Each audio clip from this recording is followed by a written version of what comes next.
প্রতীক বরাদ্দের পর জাতীয় সংসদ নির্বাচনকে সামনে রেখে প্রচার প্রচারণায় সরগরম হয়ে উঠেছে নেত্রকোনার ভোটের মাঠ। প্রার্থীদের তৎপরতা, প্রতিশ্রুতির ঝুলি নিয়ে, আর ভোটাররা ব্যস্ত উন্নয়ন প্রতিশ্রুতি আদায়ের। ভোটের মাঠে সেই খবরাখবর জানতে আমরা এখন সরাসরি চলে যাব নেত্রকোনা জেলায়। সেখানে আছেন আমাদের প্রতিনিধি আলাউদ্দিন মজুমদার। আলাউদ্দিন, নেত্রকোনায় ভোটের মাঠের উত্তাপ কেমন দেখছেন একটু জানান। শেলি, আপনি আসলে যেটি জানাচ্ছিলেন, আসলেই গত পরশুদিন যখন প্রতীক বরাদ্দ দেওয়া হয়েছে, এরপর থেকে আসলে প্রকৃতি যাদেরকে দুহাত ভরে দিয়েছে সেই অঞ্চলটি নেত্রকোনার মানুষ, সেই প্রকৃতি ঘেরা নেত্রকোনায় কিন্তু ভোটের মাঠ আসলে গরম হয়ে উঠেছে এক প্রকার। এবং প্রার্থীরা কিন্তু প্রতীক পাওয়ার পর থেকেই তারা নিজেদের এলাকায় চলে এসেছেন, একে একে তারা প্রচারণা করছেন এবং বিশেষ করে তারা যেই উন্নয়ন পরিকল্পনাগুলো সাজিয়েছেন সেগুলো নিয়ে আসলে মানুষের দ্বারে দ্বারে যাচ্ছেন। এই চিত্রটি আমি দেখাবো শেলি আপনাকে, তবে আমি দেখাই যে নেত্রকোনা আসলে প্রকৃতি তাদেরকে আসলে কতটা দিয়েছে। এখানে যদি আসলে বিগত দিনগুলোতে যদি পরিকল্পনা করা যেত তাহলে এই নেত্রকোনাকে কিন্তু অন্যরকমভাবে সাজানো যেত প্রকৃতি দিয়ে। এখানে যতদূর আপনার চোখ যাবে ততদূরই আপনি দেখতে পারবেন। আমরা বিটিভি নিউজের ক্যামেরার চোখ দিয়ে আপনাদেরকে একটু দেখাই যে যতদূর চোখ যাবে এখানে ফসলি জমি, মাঠ, পানি, মাছ, প্রকৃতি একেবারে দুহাত ভরে দিয়েছে। আপনি যদি এটিকে পরিকল্পনাভাবে সাজানো যেত তাহলে কিন্তু সেই ঢাকার যানজটে ফিরে যেতে হতো না আপনাকে, এখানে নগরায়ন করা যেত শেলি।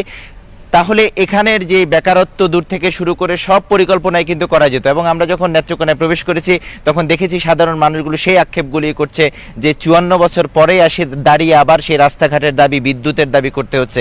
এগুলো নিয়ে কিন্তু যখন গতকালকে থেকে প্রার্থীরা যখন এখানে আসতে শুরু করেছেন তখন থেকে আমরা যেই প্রার্থীর কাছে যাওয়া আমাদের সম্ভব হচ্ছে যাচ্ছি, কারণ এগুলো ডিস্টেন্সগুলো অনেক দূরে দূরে এবং একেবারে গ্রামের এলাকা। সেখানে আমরা যাই আসলে চিত্রগুলি তুলে ধরার জন্য বিটিভি নিউজের মধ্য দিয়ে, এবং সেখানে উঠান বৈঠকগুলো আমরা দেখতে পাই যে প্রার্থীরা তারা যখন বাড়িতে এসেছে, আর বিশেষ করে আজকে জুমার দিন হওয়ায় প্রত্যেক প্রার্থীকে আমরা দেখেছি তাদের বাড়িতে নিজেদের মসজিদে নামাজ পড়েছেন এবং পরবর্তীতে এরকম উঠান বৈঠকের মধ্য দিয়ে তাদের কথাগুলো শুনছেন তারা, এবং তারা দাবি দিচ্ছেন প্রার্থীদের কাছে, প্রার্থীরা তাদের প্রতিশ্রুতিগুলো তুলে ধরছেন এবং সাথে সাথে শেলি তারাও কিন্তু বেশ কিছু দাবি দেওয়া তাদের প্রার্থীদের কাছে তুলে ধরছেন। এবং আমরা এর আগেও আপনাকে দেখিয়েছিলাম যে তারা প্রার্থীদের কাছে আসলে প্রতিশ্রুতি নয়, দাবি আদায় করে নেওয়ার জন্য তারা কথাগুলো বলছেন এবং মিটিং মিছিল এবং রাত পর্যন্ত, আমরা গত রাতেও রাতের চিত্রগুলো দেখিয়েছিলাম, আজকে জুমার পরে সেই চিত্রগুলো আমরা দেখাচ্ছি নেত্রকোনা থেকে। এবং এখানে মানুষগুলো কিন্তু আসতে হয় অনেক দূর দূরান্ত থেকে, তবে তারা প্রত্যেকে এসে উঠান বৈঠকে যুক্ত হয়েছেন। এবং বাঙালি যাকে বলে উৎসব মুখর পরিবেশ নেয় যখন একটি নির্বাচন আসে, তবে 17-18 বছর নির্বাচন না হওয়ায়, কারণ তখন বিজয়ী প্রার্থীকে সেটা আগে থেকে বোঝা যেত, একটি আমেজ ছিল না, তবে সেই তাদের অধিকারগুলো আদায় করার জন্য এবং অধিকার ফিরে পাওয়ার ক্ষেত্রে কিন্তু তারা আবারও একট্টা হয়েছে। এবং একটু বলেই আমি আসলে দর্শকদের মতামতগুলো শোনাবো, কারণ এখানে আমার কাছে এসে যেটি সবচেয়ে বেশি লক্ষণীয় হয়েছে যে প্রচারণার সময় দেখা যায় যে অনেক সময় পোস্টার, অনেক ব্যানার থাকে। এবার কিন্তু নির্বাচন কমিশনার নিষেধ করার পর এখানে কিন্তু আমি একেবারেই দেখিনি শেলি। তারা কিন্তু আসলে নির্বাচন কমিশনারের যে দিক নির্দেশনাগুলো আছে সেগুলো মেনেই তারা প্রচারণাগুলো শুরু করছেন, এবং কোথাও আমি পোস্টারের আধিক্যতা দেখিনি। এবং তারা ঘরে, উঠানের সামনে জড়ো হয়ে সমাবেশ করে এভাবেই তাদের প্রচারণাগুলি করছে। ঠিক সেরকম একটি উঠান বৈঠকে আমি আছি। আমি আগে মানুষের মতামতগুলি শুনি, তারা আসলে পরবর্তীতে প্রার্থীর কাছে কি চাইবে। আমি একটু দাঁড়াবেন, আপনারা একটু দাঁড়ান, একটু আমি আপনাদের থেকে শুনি যিনি আপনাদের পরবর্তী প্রার্থী, যাকে আপনারা ভোট দেবেন, তার কাছে আসলে নেত্রকোনাবাসীর জন্য আপনাদের দাবি দাওয়াগুলো কি বলে। ধন্যবাদ বিটিভিকে। আমরা আজকে নেত্রকোনা 161 বাংলাদেশ নেত্রকোনা 5 আসনে আমাদের প্রার্থী আলহাজ আবু তাহের তালুকদার সাহেব, বিএনপির মনোনীত প্রার্থী। ওনার কাছে পূর্বদলার জনগণের অনেক আশা আকাঙ্ক্ষা, কারণ বিগত 17 বছর স্বৈরাচার হাসিনার সরকারের আমলে এই পূর্বদলে কোনো উন্নয়নমূলক কোনো কাজ হয় নাই এবং মানুষের কোনো ভোটাধিকার ছিল না। আজকের এই নিরপেক্ষ নির্বাচনে আগামী 12 তারিখ যে নির্বাচন হবে, সেই নির্বাচনে মানুষ অত্যন্ত স্বতঃস্ফূর্তভাবে ভোট দিয়ে দানিশ শীষের প্রার্থী আলহাজ আবু তাহের তালুকদার সাহেবকে। দাবি কি তার কাছে বলেন? আমাদের দাবি অবহেলিত পূর্বদলার উন্নয়ন করবেন, রাস্তাঘাট, শিক্ষা প্রতিষ্ঠান, বিভিন্ন ছেলে অবহেলার কথাগুলো আসলে তুলে ধরছেন। আমি আরেকটু বয়োজ্যেষ্ঠ একজন ব্যক্তির কাছে জিজ্ঞেস করব যে এই যে অবহেলার কথাগুলো তিনি তুলে ধরলেন, এত বছর কি সেই অবহেলাগুলো আসলে পূরণ হয়নি আপনাদের এখানে? ধন্যবাদ বিটিভিকে। আসলে বিগত 17 বছর এলাকায় কোনো উন্নয়ন তো হয় নাই, উন্নয়নের নামে লুটপাট হয়েছে। আর বিশেষভাবে আমাদের এই নির্বাচনী এলাকায় আমাদের দীর্ঘদিন যাবৎ এ আলহাজ আবু তাহের তালুকদার সাহেব জনগণকে নিয়ে কাজ করেছেন, উন্নয়ন করার জন্য পরিকল্পনা গ্রহণ করেছেন। আর আমরা সর্বোপরি আশাবাদী আমাদের বিএনপির ভারপ্রাপ্ত চেয়ারম্যান যে জাতীয়ভাবে যে 31 দফা কর্মসূচি দিয়েছেন, এই যে নতুন করে বাংলাদেশকে বিনির্মাণ করার লক্ষ্যে সেই সমস্ত উন্নয়ন কর্মসূচি তো আমরা আশ্বস্ত আছি, সেই সমস্ত উন্নয়নের দিকে আমরা আগাবো। আর পাশাপাশি এই প্রত্যাশা নিয়ে ভোট দিবেন না, প্রত্যাশা আরও আমাদের প্রত্যাশা আছে। বিশেষভাবে আমাদের এলাকার রাস্তাঘাটের অবস্থা খুব বেহাল আছে, পাকা রাস্তার অভাব আছে, মন্দিরের অবস্থার খারাপ অবস্থা আছে। আমাদের একটি সবচেয়ে উল্লেখযোগ্য বিষয়, আমাদের একটি পৌরসভা ছিল নবগঠিত, সেই পৌরসভাকে গত বিএনপি সরকারে প্রতিষ্ঠিত করেছিল, কিন্তু এসে বিগত সময়ে আওয়ামী লীগ এসে এই পৌরসভাকে বাতিল করেছে। আর কি কি দাবি আছে দেখি একটু বলেন আপনার। আমাদের দাবি হলো বিগত যে সরকার ছিল আমাদের কোনো উন্নয়নমূলক কর্মকাণ্ড হয় নাই। ওরা ওই দূর থেকে এসেছে, ঢাকায় থাকতো, ঢাকায় আমরা এমপিকে কোনো সময় চোখেও দেখি নাই।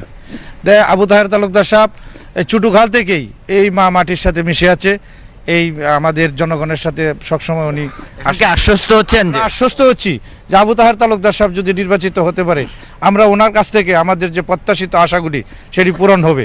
আর আমাদের এটা পৌরসভা ছিল। শিলা, আসলে যেরকমটি তারা বলছেন তাদের কিন্তু আসলে প্রত্যাশা অনেক, এটি আসলে কতটা পূরণ করতে পারবেন আগামী 5টি বছর সেটি যদিও প্রশ্ন থেকে যায়, তবে আমরা আসলে আমরা আরও অন্যান্য মানুষের মতামত যেমন শুনবো, তবে তারা যেই দাবিগুলো করছেন, যে দাবিগুলো তুলছেন, যেই প্রার্থীর কাছে এসে তুলছেন, আমরা একটু তার মতামতগুলো এখন জানবো এবং আমরা জানতে চাইব তিনি আসলে কতটা আশা পূরণ করার স্বপ্ন দেখাচ্ছেন মানুষদেরকে। আমি একটু অন্যভাবে আপনার কাছে প্রশ্নটা করব। আপনাকে 12 তারিখ আপনি অবশ্যই ভোট দিবেন, সেই ভোটের পর যেই প্রার্থী বিজয়ী হবে আপনার এলাকার জন্য আপনি তার কাছে কি চাইবেন? ধন্যবাদ বিটিভিকে। আমি আসলে বাংলাদেশ জাতীয়তাবাদী দল নেত্রকোনা 5 পূর্বদলা বিএনপির মনোনীত প্রার্থী হিসাবে আমি বলতে চাই, আপনি ভোট দিবেন, প্রার্থীর কাছে কি চান আপনি সেটা বলবেন।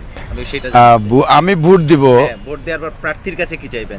প্রার্থী তো আমি নিজেই, যিনি বিজয়। এখন আপনাকে ভোটার হিসেবে আমি মুখোমুখি করছি, ভোটার হিসেবে মুখোমুখি করছি আপনাকে। আমি তো শতভাগ আশাবাদী যে এই এলাকার মানুষ দীর্ঘদিন যাবৎ আমি এলাকার মানুষকে নিয়ে কাজ করি। পরিকল্পনা বলেন তাহলে। আমার পরিকল্পনা হচ্ছে এই অবহেলিত পূর্বদলা বিগত 17 বছর আমার এলাকায় কোনো কাজকর্ম হয় নাই। আমার এলাকার মানুষ আমার কাছে অনেক প্রত্যাশা, যেহেতু দীর্ঘদিন যাবৎ এলাকার মানুষদেরকে নিয়ে আমি কাজ করছি, তাদের প্রত্যাশা অনেক। ইনশাল্লাহ আমি নির্বাচিত হতে পারলে আমার এলাকার মানুষের প্রত্যাশা অনুযায়ী আমি সকল কর্মকাণ্ড ইনশাল্লাহ বিগত 17 বছর পারেনি, আপনি কেন পারবেন মনে হচ্ছে? বিগত 17 বছর পারেনি, আপনি কেন পারবেন মনে করছেন? আমি আশাবাদী, কারণ গত 17 বছর তো শুধু উন্নয়নের নামে লুটপাট হয়েছে দেশে, আমার এলাকাতে কোনো উল্লেখযোগ্য কাজ হয় নাই। তো আমি আশাবাদী যে আমি নির্বাচিত হতে পারলে আমার এলাকার মানুষের যে প্রত্যাশা, সেই প্রত্যাশা ইনশাল্লাহ বাস্তবায়ন করার চেষ্টা করবো ইনশাল্লাহ। এই যে যদি ভোটের দিন যেদিন 12 তারিখ হবে সেদিন আসলে জয় পরাজয় যেটাই হোক, আপনার আসলে প্রার্থীদের সাথে আচরণ কেমন হবে এটা একটু দর্শক শুনতে চাই। অবশ্যই বাংলাদেশ জাতীয়তাবাদী দল সবসময় গণতন্ত্রে বিশ্বাসী। বিগত সময়েও আমরা সাধারণ মানুষকে নিয়ে কাজ করছি, নির্বাচন করেছি, আমরা হার জিত তো থাকবে নির্বাচনে। তাই আমরা যদি এলাকার মানুষ আমাকে ভোট দিয়ে আমার যদি প্রতিদ্বন্দ্বী প্রার্থী নির্বাচিত হয়, তো তাদেরকে আমরা ফুলের মালা দিয়ে বরণ করবো ইনশাল্লাহ। এই যে প্রতিশ্রুতিগুলি দিলেন, এগুলো কি প্রতিশ্রুতি থাকবে না আসলে পূরণ করতে পারবেন মনে হয়? ইনশাল্লাহ বাংলাদেশ জাতীয়তাবাদী দল সবসময় মানুষের আস্থা এবং ভালোবাসার দল হচ্ছে বাংলাদেশ জাতীয়তাবাদী দল। এই দলকে মানুষ বিশ্বাস করে। যতবারই বাংলাদেশে ভালো নির্বাচন হয়েছে ততবারই এই দেশের মানুষ বাংলাদেশ জাতীয়তাবাদী দলকে ভোট দিয়ে সরকারে পাঠিয়েছে। শিলা, আসলে যেটি শুনছিলেন প্রত্যেকেই আসলে তাদের যে কথাগুলো আছে সেগুলো তারা তুলে ধরছেন, ঠিক সেভাবেই প্রার্থী যারা আছেন তারা আসলে কি কি করবেন এমন একটা ফিরিস্তি কিন্তু দিচ্ছেন। এবং আমরা এখানেই এসে দেখেছি ঠিক একই রকমভাবে সেই উঠান বৈঠকগুলো এবং তারা যেই দাবি দাওয়াগুলো আসলে মৌলিক দাবি দাওয়াগুলোর কথাই আপনারা শুনছিলেন, সেগুলো আসলে দাবি দাওয়াগুলো তুলছেন এবং সাথে সাথে প্রার্থী থেকেও তারা তাদের একেবারেই যাতে করতে পারে এমন একটি প্রতিশ্রুতি তারা আদায় করতে যাচ্ছেন। আমি আসলে শিলা একেবারে উন্মুক্ত করে আরও দেখি দু একজন বলে কিনা, আমি দেখি তাদের মতামতগুলো শুনতে চাই। কে বলতে চান দেখি, কে বলতে চান দেখি। আসলে আমি আসলে শিলা একেবারে নিজেদের মতো করে আসলে শুনতে চাই যে কি চান প্রার্থীর কাছে। আসলে আমাদের এই পূর্বদলা হচ্ছে একটি অবহেলিত জনপদ। এখানে আগে গণমানুষের কোনো নেতা এখানে নির্বাচিত হয় নাই। আমরা আশা করছি এইবার গণমানুষের নেতা এবার ভোটে নির্বাচিত হবে, গণতন্ত্র পূর্ণ প্রতিষ্ঠিত হবে।